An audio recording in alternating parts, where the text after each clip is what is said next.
out of the glaring whenever causes. you hear about a relationship that's gone sour, people are very quick to say, "Oh, the man must have cheated on you."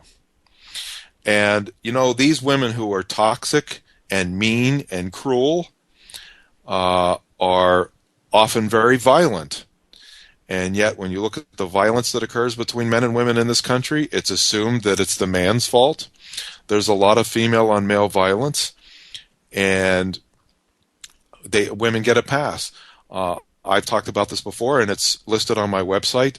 A couple of months ago, Mary J. Blige punched her husband in a nightclub in full view of other people.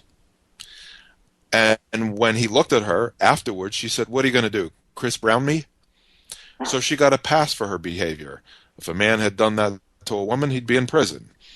So I believe that this violence really starts early. And look, I said before, when in most homes, if a sister punches her brother, he's taught he cannot retaliate. He cannot lift a finger. He cannot touch her at all. So she learns early in life that she has special privileges.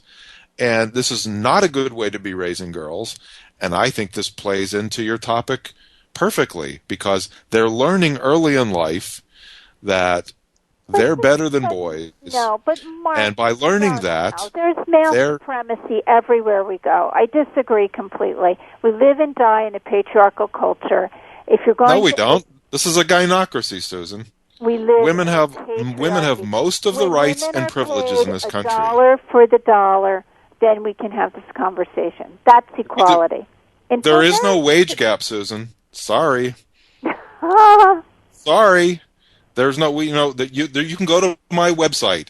There's a study commissioned by the U.S. Department of Labor. It's right on my website, where they looked at this whole topic, and they did a whole mathematical analysis, and they found absolutely no difference in male and female wages if they're doing the same job. Women tend to do different things. If you take a woman vice president and a man vice president, if she's earning less, it's her fault. If you go to IBM and look at all the male vice presidents there, do you think they're earning the same salary, Susan? They're not. And women think that they can just walk into a job, put out their hands and say, "I get a salary, and it better be a good one." That's not the way it works. And I'm glad you brought this up, first of all, because the way that these wage gaps are calculated by the feminists, they take arithmetic averages. So if you make $2 million a year and I sleep under a bridge, do you know what our average salary is? It's $1 million. Now, mathematically, that makes sense. In real life, it doesn't make any sense. So what they do is they take all of the jobs that women do, from temporary daycare worker to a dental hygienist, all the way up to CEO. And they come up with an arithmetic average, which means nothing. Then they take all of the jobs that men do, from welder on a bridge to Navy SEAL up to CEO. They add up all of those, and they take an arithmetic average. And that number doesn't mean anything. But when they compare it to the female number, it's higher. But it doesn't mean anything.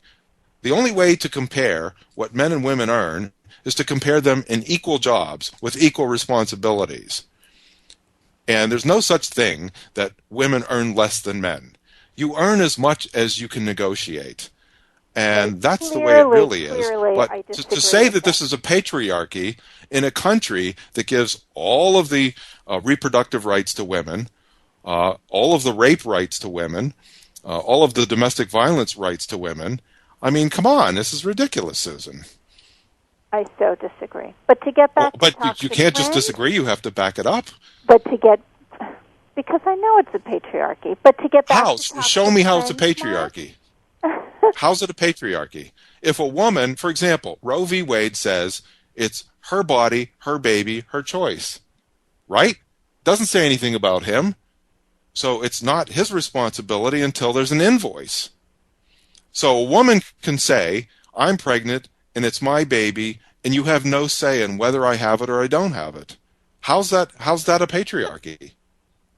Mark, I don't get it. If a woman says that man raped me, and they put the guy in jail automatically because she says so, and then it turns out later that she lied, how often does that woman go to prison for lying? Almost never. How's that a patriarchy? You know what? That's so off topic. If you want to finish talking about toxic friends in our 5 minutes left, I'm happy to wrap it up. Do you want to just? Well, that's fine, but with all due respect, Susan, you're the one who said that we live in a patriarchy and that men have all the rights and all of that. No, so I didn't say they had all the rights at all. I said that they have supremacy. That's very different. Maria Shriver said last year that this is a woman's nation. Well, thank God she said that, and I hope we're getting there. But I think there are still issues. Why should we get there? Why should it be a woman's nation? It would be my preference.